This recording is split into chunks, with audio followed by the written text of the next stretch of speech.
Baba wethu namandla onke egameni likaJesu Kristu waseNazaretha, yonke imimoya ekade ibamba impilo yakho, onke amadimoni kade ehlala iposition yakho, bonke abathakathi abasana ngempilo yakho, onke amadimoni asana ngempilo yakho, namhlanje egameni likaJesu waseNazaretha ayasha namhlanje, ayasha namhlanje, ayasha namhlanje, ayasha namhlanje. Bonke wenophi ababamba impilo yakho bayasha namandla egama likaJesu.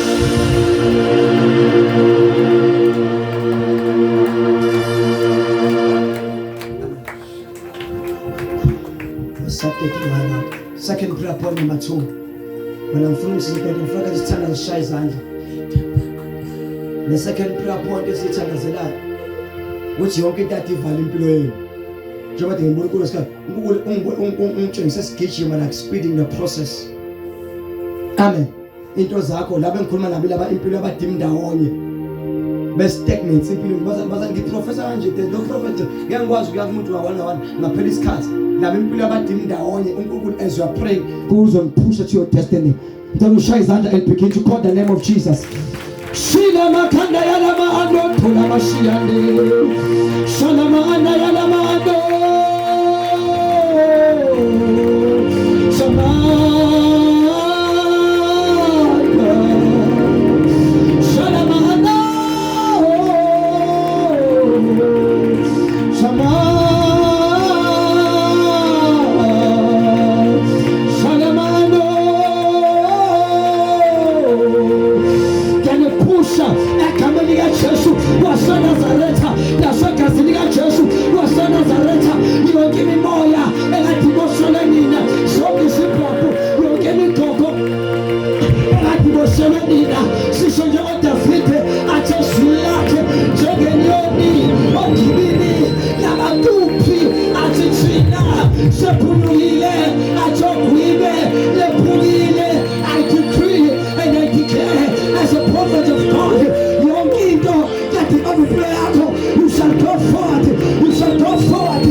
Okay, no.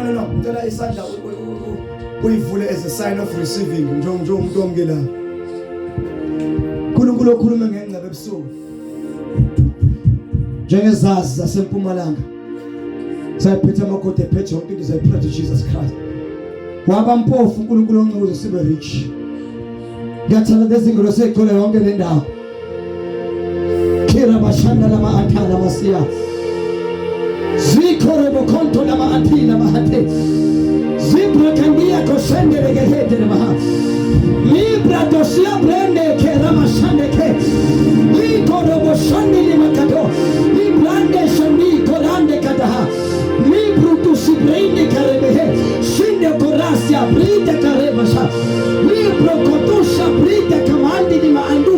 Sibrinde ashikarusia. Liziando na maandusha ma. Libri kusumri kishande leke katusha ma. Kotosa brendes. You shall have what belongs to you. I thank you as I pray the angel of prosperity is coming to your bank account. It's coming to your destiny. It's coming to your life. Your life shall never be the same again. I declare that you shall be the head, not the tail. You shall be the leader, not the follower. You shall be blessed going in, coming out, in the city as well as in the country. I declare that your enemies, they shall do come in one direction, but your enemies shall feed in 7 ways. I declare that the door shall be opened from the north, the south, the east, the west. For you, I declare that the hand of prosperity shall allocate you and find you in the name of Jesus. Any powers that was bringing bad luck, it shall be destroyed now. In the name of Jesus, let the star of God shine upon you, shine upon your children, shine upon this community. In the name of Jesus, wealth and riches belong to me. In Jesus' name. Ngicela namazi njengoba kusho yokusuka esangomeni umenyangame, ngokusuke uyesangomeni noma uyenyangeni bezokukhulumisa. Ngicela ukukhulumisa nami ngise kwi-altar kaNkulunkulu, i-altar engcwele. Say okuhle nomusa. Okuhle nomusa. Ba usho uthinta izandla. Because mina ngibuka wena mhlawumbe ubona mina I see angels of God. Zigcwele yonke le ndawo. Say isho nje kanje ithi okuhle nomusa. Okuhle nomusa. Kuzomlandela. Insuku zami zonke. Sokuphila kwami. Say wealthy. Riches belong to me. Say ngelozengcebo. Ngelozempumelelo. Ngilandeleni. Ningifice. In Jesus' name. Amen. Bazali siyabonga nkosi kakhulu. Sabokubekezela kwenu bazalwane. uNkulunkulu anibusise. Haleluya. Into zena iqhubeke ikhanye. Your star shall shine. Ungabusadukula kuzozana kusasa sikhona ukulabusise. And siyacela bazali ngokubele kaNkulunkulu umoya ngcwele. If khona umuntu ofisa siyokhuleka ekhaya uma ku12 emini, please sicela usitshele uze la. Kodwa kusasa ke emini asikho this time kusasa emini ngoba kunesikole esicela kusona. High school ukuthi siyothanda zoba sekuzobhala matric yahayizo isikole sile enkosi ayikupla emashiyamahle. So bathe bacela badlingani zakhona kuyabheda bafuna siyokhuleka khona inkonzo yoqala from 9 o'clock to 2 o'clock. Amen. So nje ukuthi asike emini ungasithatha emini kodwa sikhona nta phama. So nje emini ngene bafica abafundisi la kodwa ufunda le kuphi lapha osho emashiyamahle. So bese nawe kusasa uma khona ofunda khona la siyabonga bazalwane kubusise. But if khona ufuna ukukhuluma ngalo umuntu inkinga